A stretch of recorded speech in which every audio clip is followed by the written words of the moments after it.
All right. Andrew, welcome. Thank you, and thank you for having me. Thank you for being here. You are the dad in the group, the self-identified dad. Yeah, I was hesitant about kind of going that route when I first started for about 3 seconds. Then I'm like, hold on, I have four children, so I am a dad. So why not? I have my three oldest are girls: a 15-year-old, a 12-year-old, and another 12-year-old. Oh, wow. And then I have a boy who is 5, Oh, so he gets spoiled. aha. Good. And he sounds like the perfect counterbalance to teenagers. And I haven't I haven't really thought of it that way, but that actually makes a lot of sense. I would have thought that the teenage years would have, I guess, grayed me out a little bit more. Like my avatar that I got on Substack. It's that's an aspirational avatar. I really want the grays to come in, but the kids aren't stressing me out enough. But yeah, no, I was very happy that I got a boy on the floor try. I Yeah. love my girls, but I need that counterbalance. Yes, absolutely. So where Well, in the thank you. world are you? I am in the upstate of South Carolina. Hmm. Yeah, so right after the foothills. So still a little hilly, but you know, we got a little flat areas. Sounds beautiful. Yeah, it's pretty wonderful. I love it. Great, great. I'm sure it sounds like a good place to raise children. It seems to be that way. You know, things go on in the world and then everybody is connected now, but as far as Hmm. everything else here, I mean, I like it. The crime is not not high, right? I Yes. don't have to worry too terribly much. And there's so much to do. If you want to do something, you can, go hike. We don't get harsh winters. And so even in the winter, you can still hit trails and everything, and it's not too bad. I mean, it's cold for us, but Yeah. it's not really cold. Um, and I just love it. And we have a lot of ponds, and I like to fish. So Oh, I'll get the kids into fishing one day. Maybe not the oldest, but the other ones, you know, awesome. they kind of like it. So how did you come to Substack and when did you start your channel? So I came to Substack. Well, I came October of 2022, I believe. Hmm. I actually went back and checked a little bit before this just to kind of get the date right, and I think it was October, but it was into 2022. I was on Twitter prior, just kind of tweeting, uh, talking to people because I realized that I'm in South Carolina and I'm not necessarily talking to people, and I'm trying to write a book for my kids, Hmm. a book about, well, life, right? Yeah. And it occurred to me that if I didn't have other people look into it, or if the ideas weren't read by other people or heard by other people, and especially people who don't share the same values and the same opinions as me, that I'm likely to give them bad information. And I had no desire to do that. So then I started the Twitter thing, Hmm. and it was going okay. And then I was listening to podcasts, so Dark Horse, and I believe Barry Weiss had spoken about Substack a few times and everything else like that. Um, and they kept saying Substack. So I was like, okay, that sounds great. I don't really blog. I don't really do the writing thing online. So let's just go ahead and see how that goes. So I looked, I was like, okay, this will be nice. And I got my first subscriber the first day because I put my mother's email address in. So you had already started this idea to write a book, which I love. What spawned Yeah. that idea for you? That one, I was afraid of leaving my children with questions. Wow. So Mm. around my age now, or maybe a little younger, I can't remember the exact timeline, but my father lost his. Um, and so I was still a child, though I remember, that day, but he lost his dad. And then in about 2021, the thought just hit me. And I think it was after hearing Jordan Peterson, and I know that he tends to be controversial sometimes, or at least, it appears that way. But I was listening to him, and he said, maybe your goal should be uh, to be the strongest person at your father's funeral, or the Yeah. one that people can count on. Yeah. And then that started the train of thought. Wait, my dad had to do that for me and my siblings. And then it's 2021. I'm what, 32 at this point. I don't remember how old I am. Maybe it was 33. And I'm still calling my dad. I'm still texting my dad or sending emails and asking him questions. I don't know what to do with a lot of things, not even just about like the esoteric ideas of life. And I didn't know how he did that. I don't. I mean, you just keep going on, right? But he doesn't. After a certain point, he couldn't do that, and I didn't want to put my kids in that position. Wow. And so I was like, you know what? I'm going to write about everything you're ever going to face in life. Now that's impossible, sure, but I'm going to try. Just the gesture alone is such a gift. That's so beautiful. You're making me want to call my dad. I remember Jordan Peterson saying that, and I remember it giving me goosebumps when I read it. Yeah, it's. I mean, I don't know. It's impactful. It's powerful. I guess to me, and to you. And Yeah, it's definitely. not. It kind of seems. It seems dark. It almost seems unnecessarily morbid or macabre, but it's not any of those things. It's well, I guess like my avatar, it's an aspiration. Mm, It's what you want to make sure that you're prepared for the worst of times. Then, well, they're not going to ruin you, yes. and especially those times that are inevitable. Yes. It's really just what's real, Yeah, and we can live behind any degree of constructs that ensure that we feel safe to navigate this world. But when we take them down, we can reveal deeper levels of what's true and to be with those moments. And the other thing that comes to mind for me is wanting to look back at those moments that you're experiencing, like at a funeral or in times of hardship, and really knowing that you did your best in that time. Like yeah, you were as fearless as you could be. And because there's so much in this life we can't control.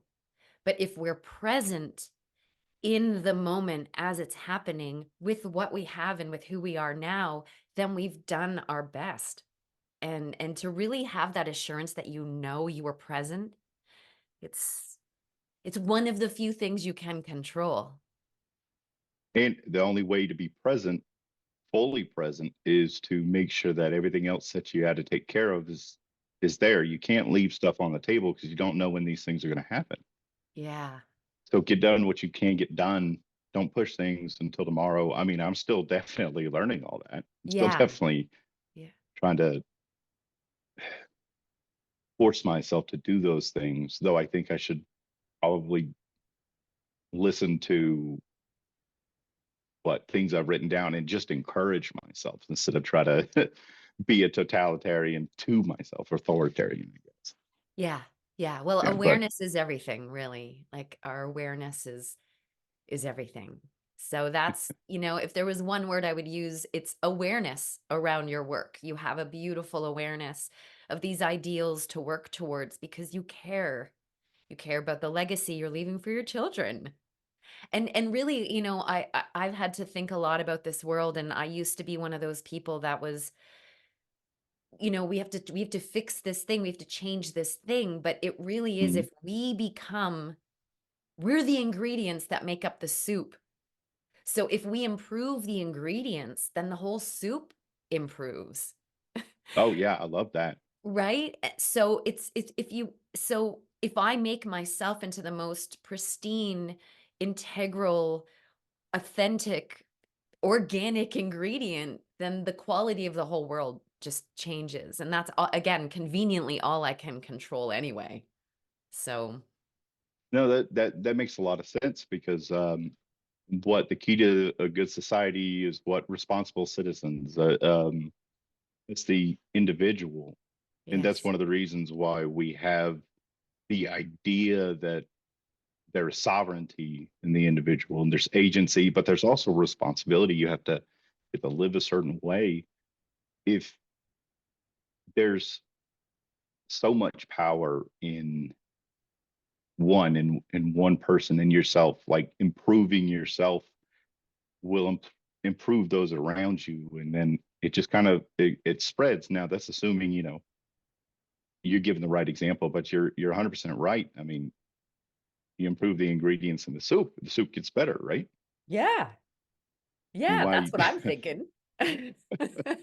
No, I like that, and I appreciate the kind words on my writing. Yeah. I worry about that when I write sometimes. It, I don't ever want to give off the impression that I live exactly the same way, that, well, the ideals that I'm putting out there, because that's exactly what they are. They're ideals. I do worry that the thought is, oh, because he's writing about, what's a good example? Oh, not being, or why it's okay to be afraid of the dark and you have to embrace your darkness. That means that he has fully integrated with the darkness, and um, he's fully aware. Because I'm still like, I don't want to walk through a perfectly pitch dark thing at all. I mean, it's actually one of the reasons I was like, hey, be afraid of the dark, that's fine, though you should probably be more afraid of what's in there. um but yeah, I don't ever want to give off the impression that I do things exactly as I write them. Right. It's if that was the case, I would be actually just kind of be writing about myself. I'd be like, hey, I went and did this charity work, and then I did all this, and I Be don't do like that. me. Yeah, I take pictures of my house all the time. I'd be like, oh, it's super clean. It's not,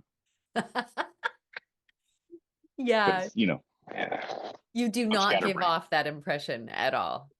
I Well, mean, in good. my That's in actually my great. view. Yeah. Yeah. Yeah. That's awesome. I Yeah. was definitely worried about that.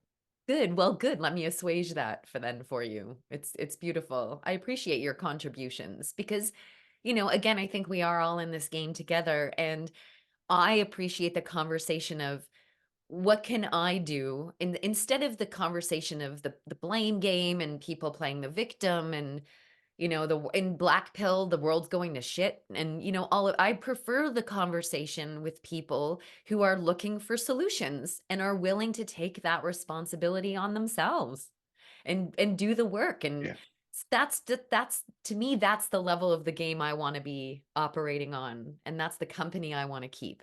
I I have to say, I was surprised when I found the company that I currently keep on Substack was, I mean, people like Demi, and I found Holly really early, and I like this stuff's fun. I enjoy him, and now Coleman is Oh, a yeah, he's a gem. like, yeah, he's fairly new, I think. Yeah, I He's think just so.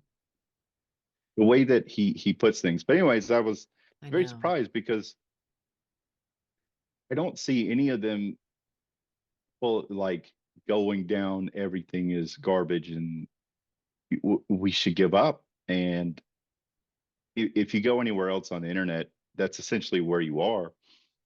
But everybody's so positive or silly or just realistic, and that's great because there, the black pill mindset, and I'll say mindset because I don't know anybody in the black pill community, I guess, but it's frustrating.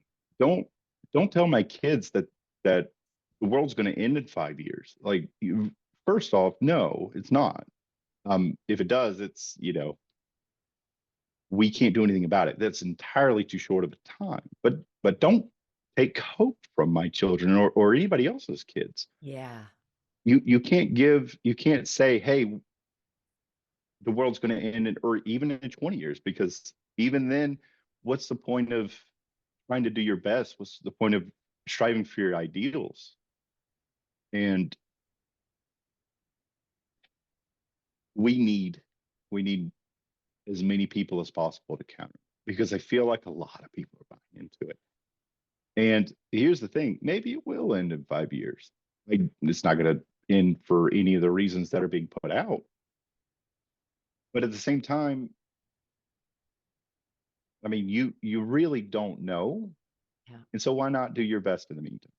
Yeah. Why not be the best you can be? Yeah. We Yeah. all struggle to do that, but just know that that's the case. And when you find yourself, down in the dumps and not feeling like doing it anymore, and then try to do it again. Yeah. Just And you just that's got to what move friends are forward. for. Then just Yes, that. Yeah, right? friends are Really, that great. is what friends are for, and that's what community, and that's again why I love this community because, we all have each other's backs to maintain this beautiful trajectory, and a sense of humor goes a long way within that, Yeah, right? yeah. I've enjoyed the humor, and not taking everything completely seriously at all times. Yeah. I think if your community or your ideology or even your religion doesn't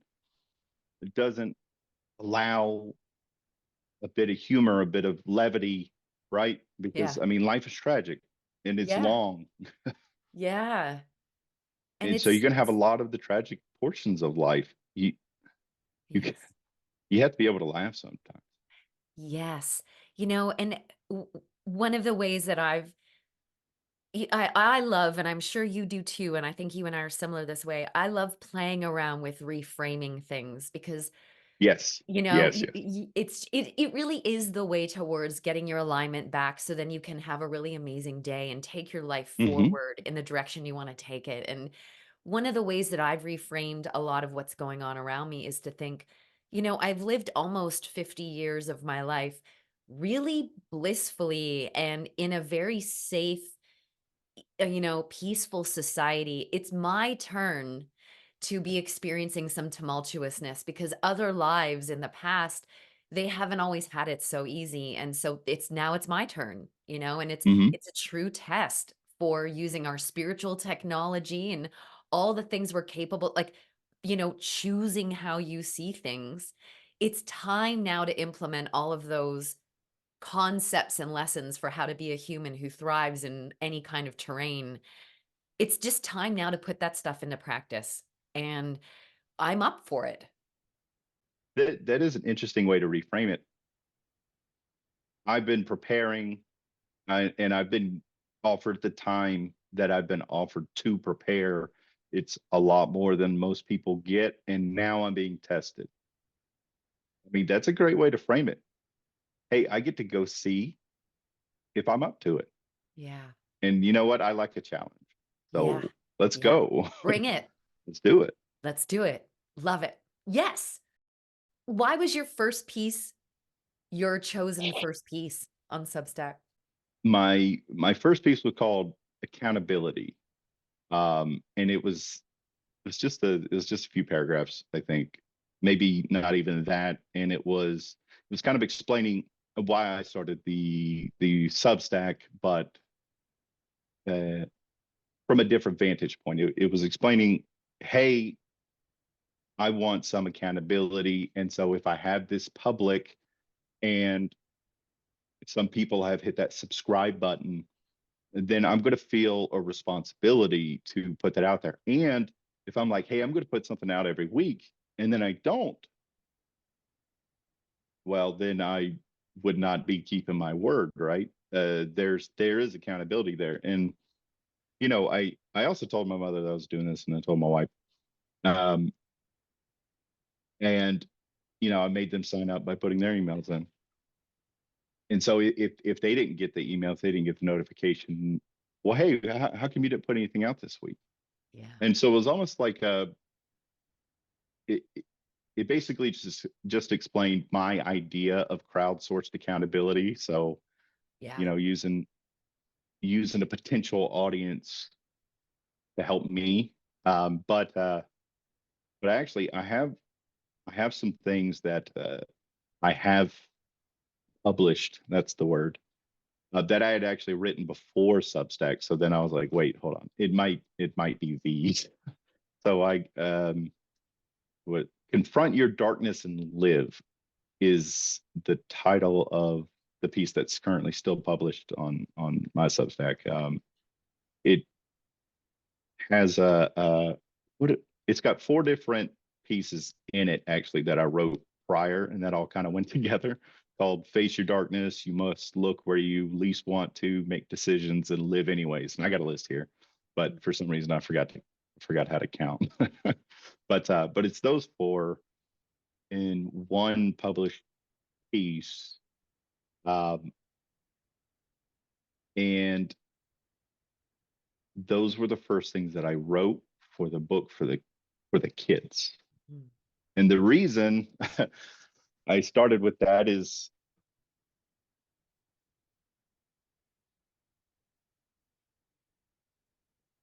it's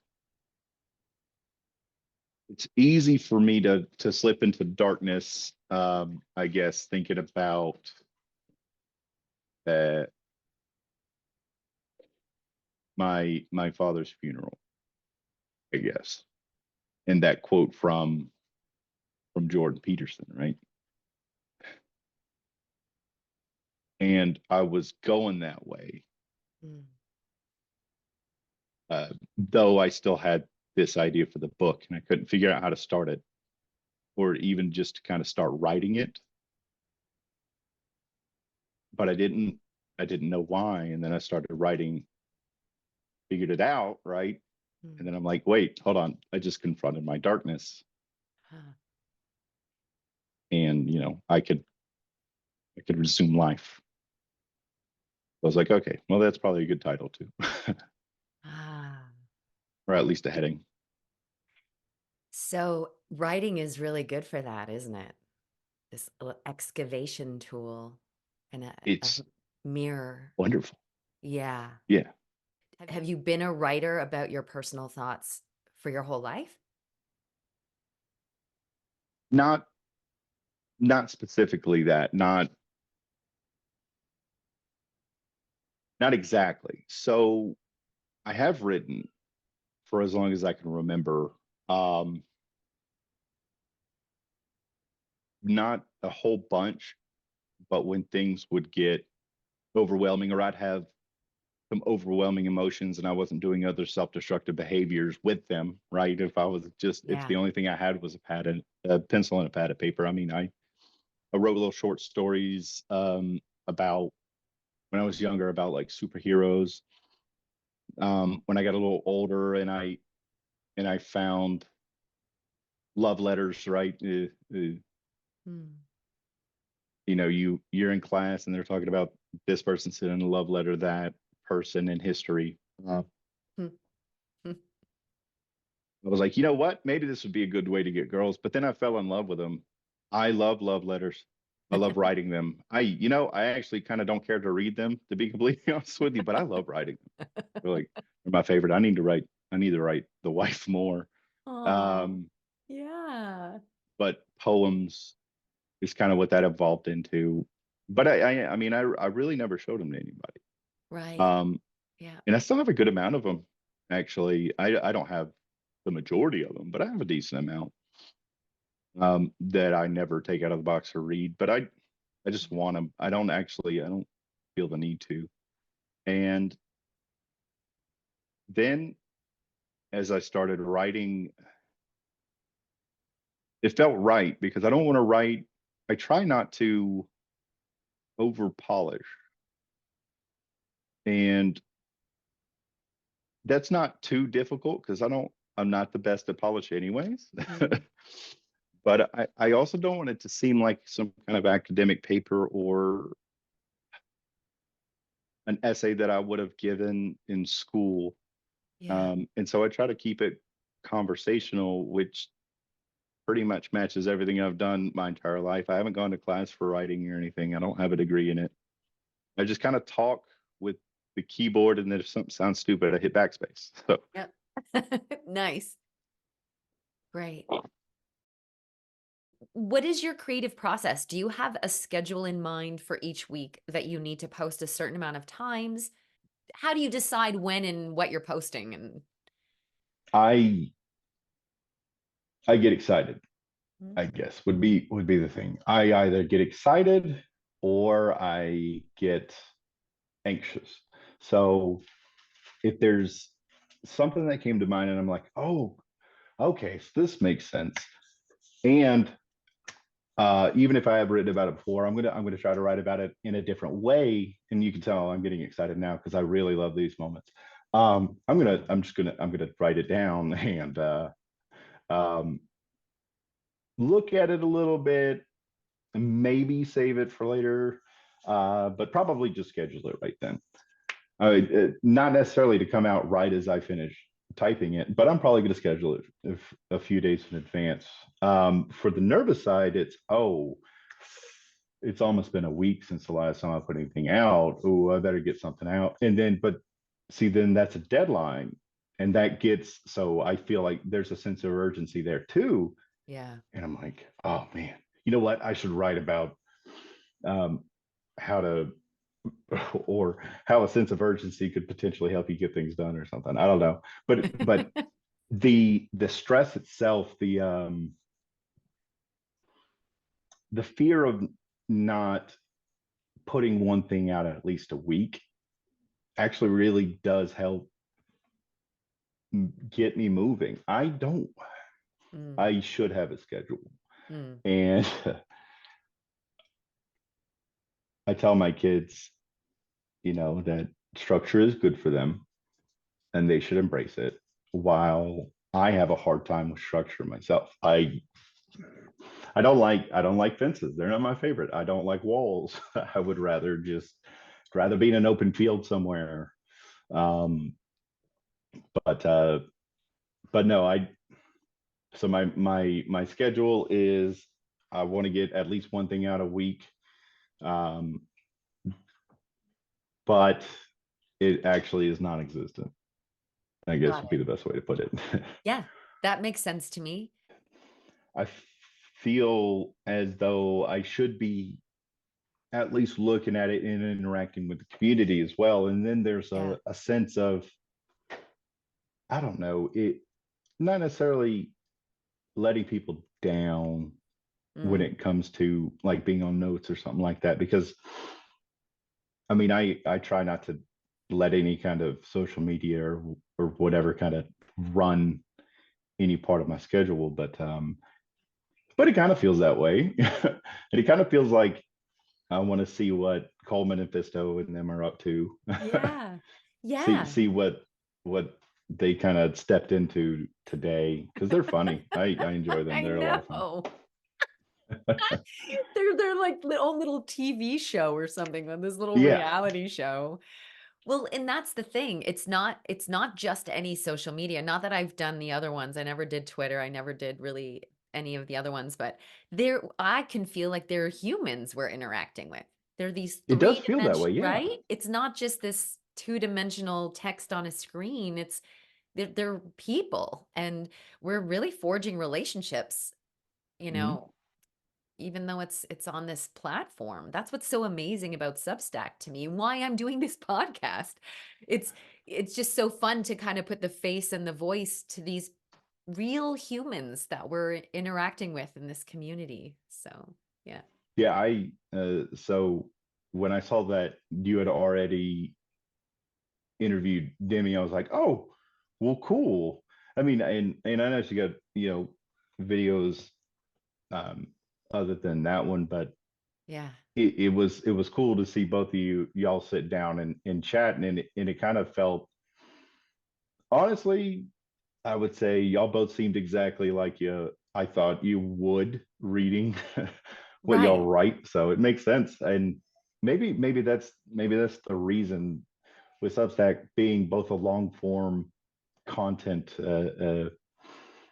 for long form content, but then also their notes Yeah. section being long form as well, allowing it is, I mean, it's free. We don't have to get just the smallest sound bites. I mean, Holly Math Nerd, right? Holly, um, she'll basically put an entire piece in a note Right. on occasion, Right. when especially when she's really passionate about something. And then,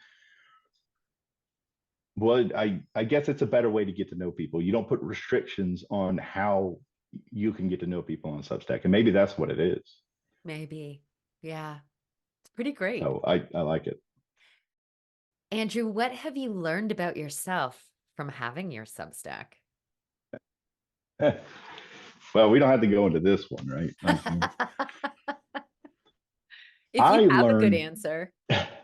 Well, I have an answer. I guess we'll see if it's good. Uh, I don't know why I didn't see this, but anyways, I why I haven't thought about this before. I actually really haven't. Uh, what have I learned? The first thing that came to mind is I am not as carefree as I thought. I'm much more worried about the opinions of others, even people that I don't know, than I ever thought I would be, or not necessarily that, but where I thought I was. Yes. Because I mean, I can make a fool of myself in public and not care. I've got 4 kids. I Right. mean, I I cannot, in my mind, I don't have the bandwidth to care about what a stranger on the street thinks of me, because I have all these other things to care about. And then I put a post on Substack and I'm like, oh, did I make a typo? Oh God, what are they going to think? And I didn't realize I was that self conscious. Yeah. Yeah. What a So I beautiful think I learned that.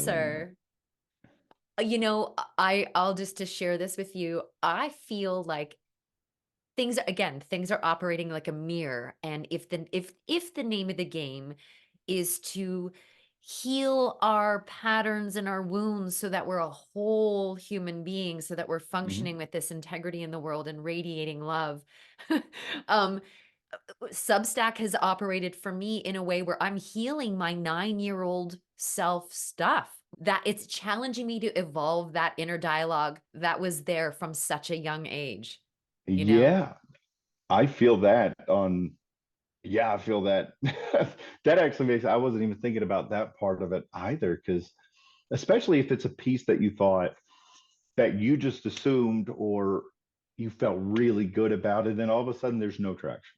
Yeah, And it doesn't even have to, you don't even have to wait that long. You don't have to wait like a reasonable amount of time to feel rejected right. almost. Exactly. So Yeah. Substack has been able, I've used it to cure. Okay, how do I get to reframe this now? That's how my 9-year-old girl looked at it. How does this 48-year-old woman now look at it? It's if I love what I've written, or let's say I'm sharing even music, if I love it, I've made an agreement with myself that that is enough. And it's the act of sharing it that I need to overcome. It's getting over it's the hurdle of post, share. Now it's out there in the world and anything is allowed to happen but it's the celebration that I actually shared something of mine and I've that's my agreement with myself. It's I love that. thank you. That so using Substack to heal. So Yeah. I wasn't really framing it that way. I wasn't really looking at it that way, but it makes a lot of sense. And then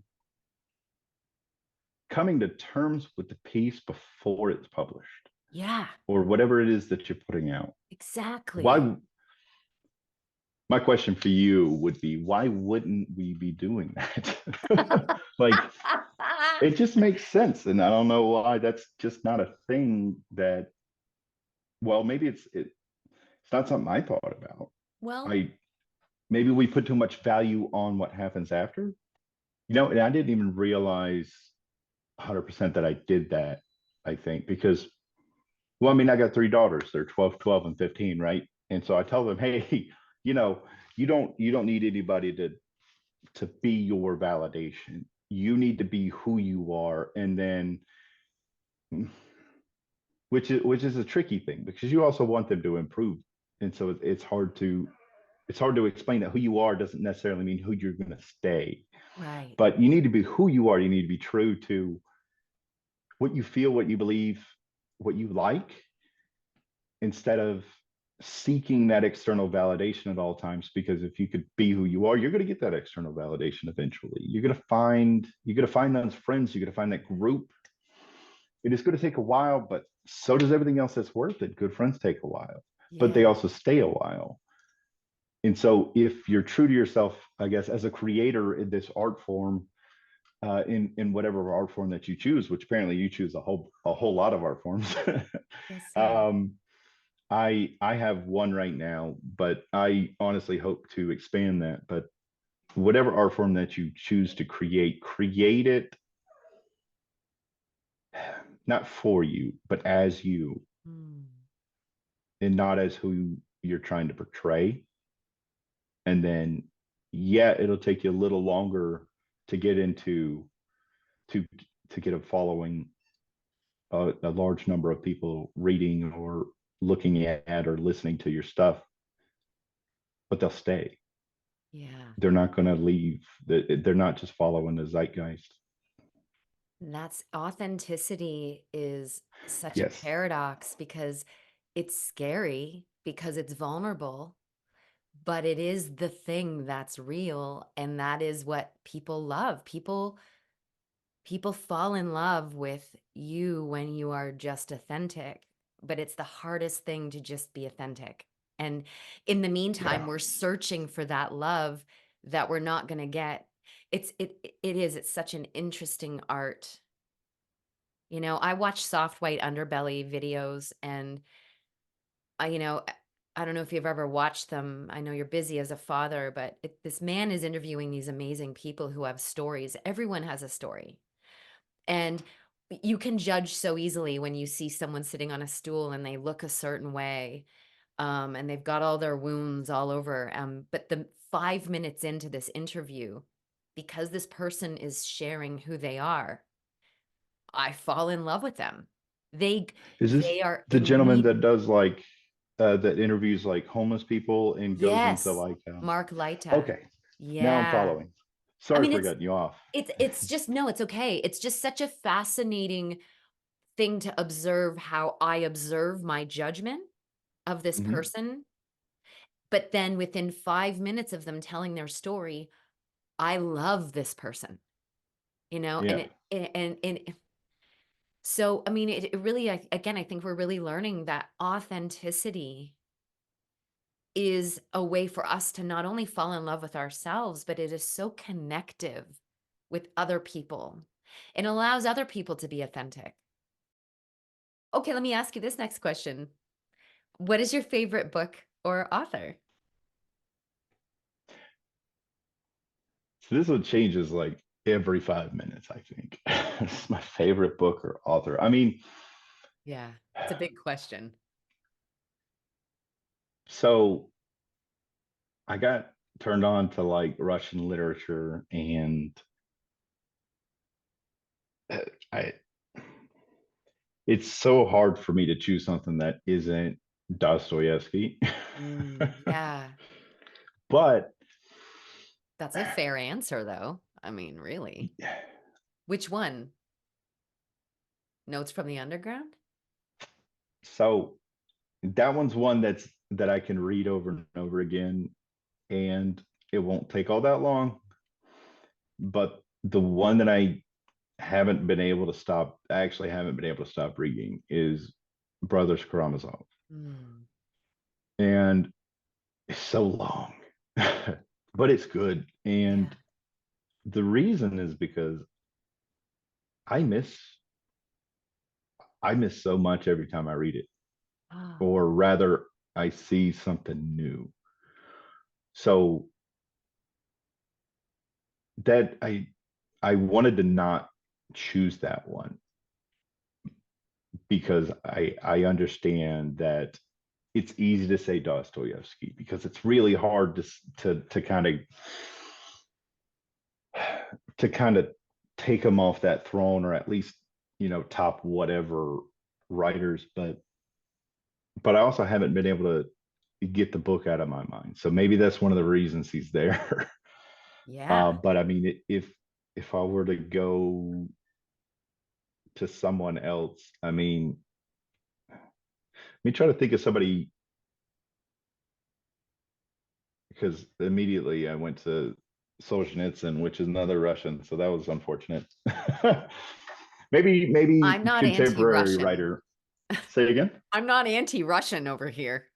Well, no, I was trying to think of like Ah, I a see. different section. So maybe like a contemporary or modern would be George R. R. Martin. I think he's a wonderful author. Mm, He is a fantastic author, and it's hard to put the books down. But right. but no, I was just trying to stay away from, because I mean, if I'm going to list my favorite authors, it's probably going to be in the East for a while, and then it'll start coming over here. So I enjoy being in that world when I'm reading yeah. a Russian writer. It's like I'm getting a window into a facet of the world that I'm not always presented with, and I enjoy that very much, you know? So it's I think that's exactly it.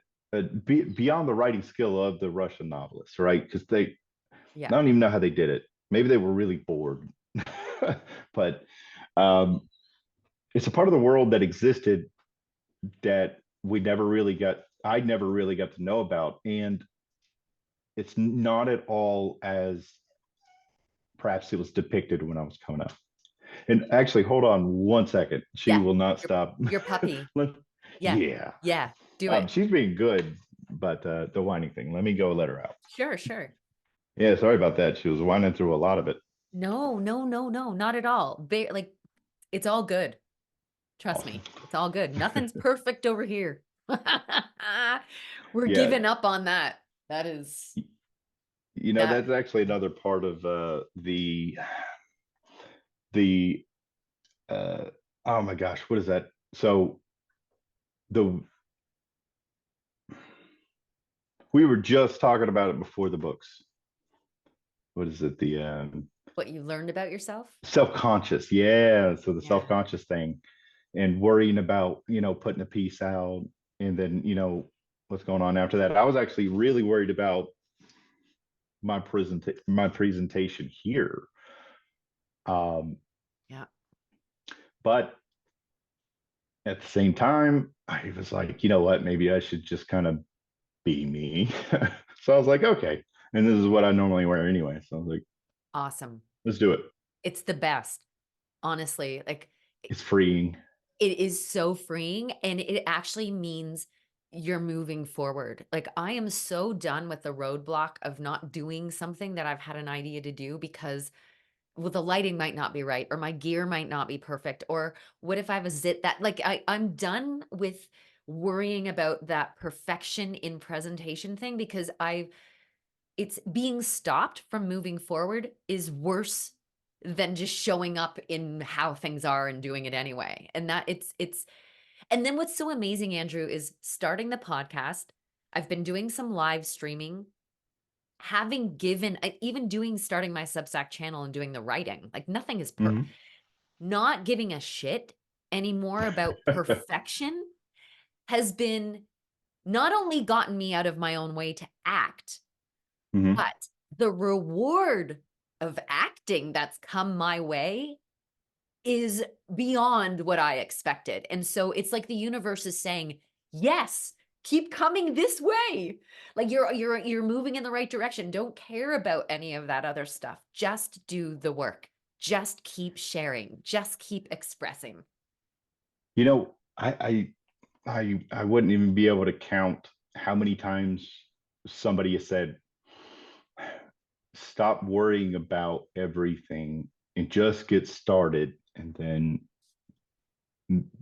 I definitely discounted the vast majority of them, until until I ended up like losing my job. And I was like, you know what? I just kind of don't have a choice now. This is the worst time I could be doing this, but I have to do something. I mean, I'm employed now, but I had lost a job before, and man, it puts you in panic mode, but it also allowed me to embrace essentially what you're embracing, even if it was just for writing. Yeah. Um, and well, this is going to be my first time on a video, so I guess I did it here too. Good for you. Just push it forward because I was like, oh man, maybe I should paint my wall. I'm gonna message her and say we have to reschedule because I don't have my Yeah. wall painted. Yeah. And But and the irony is it's perfect the way it is because yeah, it's I just like it. it's great and it's what's real. It is it's what it is. It's great. And it's unique. Like this is the thing that we humans only humans suffer this shit, you know? Like Yeah, yeah. it's so funny. Okay, so I'm going to ask you what matters most to you? Oh wow. Yeah, not a small question. What matters most to me? Probably truth. I Because I've found when I've embraced truth and when I've refused to be dishonest, life makes more sense. It's easier to get out of bed. I can enjoy the sunshine. Man, you worry about a lot less. You still worry about a lot. There's a lot of truths in this world that are terrifying, but you don't have to worry about being found out. Mm, And so, yeah, it's got to be truth. I mean, apart from the kids and the family, yeah, it's got to be truth. Uh, awesome. Awesome. What does this next year hold for you? my ultimate goal here is to basically get a book finished and published. And I would love for that to happen in the next year. And in fact, that's actually part of the plan because I've been writing it since about 2021.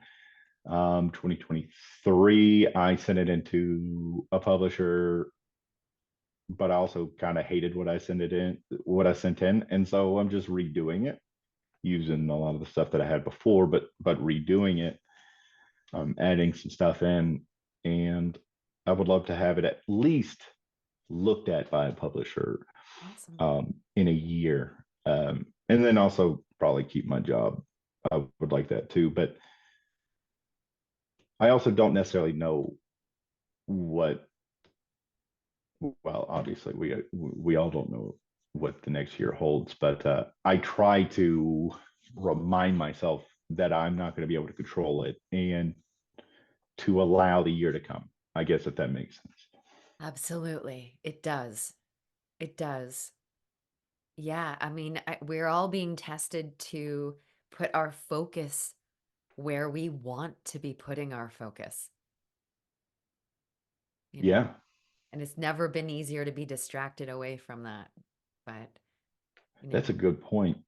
it's like I get stubborn and I just think, I happen to be living through one of the craziest times in human history. However, Mm-hmm. I also have a life and it's mine and it's my birthright to create it as a masterpiece that I feel excited about and is purposeful. And I don't want to give that up for anything. Well, so and that would be why you have to maintain your focus, because so you can have a goal all you want, but then if you're looking over there and your goal's that way, Yeah. you're not going to be able to hit the goal. But if you can stay focused on that goal, if you can keep your focus, yeah, you're going to have obstacles thrown at you. You're going to be dodging stuff, but you can still get there. Yeah. So I like that. I like that a lot. Yeah. Maintain your focus. That's it. Interesting. You're awesome. I love it. I love your earnest thoughtfulness, and yeah, I love it. It's beautiful. Well, thank It's you. Your excitability certainly helps me become more comfortable, I guess, as this goes on. Because yeah, like I said, I was definitely self-conscious originally. But you allowed me to open up, so thank you. great. Oh, it's my honor and my pleasure. Thank you. And I know people will be happy to watch you and get to meet you in person. Yeah. Yeah, that's the hope, right? Yeah. I actually I didn't really think about how it would be received, Mm, interestingly enough. But maybe it's because the appearance and the dad part I'm already very comfortable with not worrying about, I yeah. guess. But I did worry about the wall, which Right. is a very dad thing, I think. So Oh, I didn't you're even right think on about that. track. Adorable. All right. Well, have a super amazing day. And thank you again for your time. We'll see you later. Well, thank you. Thank you. Talk to you later. Bye. Bye. Like Jekyll hid his hide, you kept your monster locked inside till a trigger tripped your rage and he flew.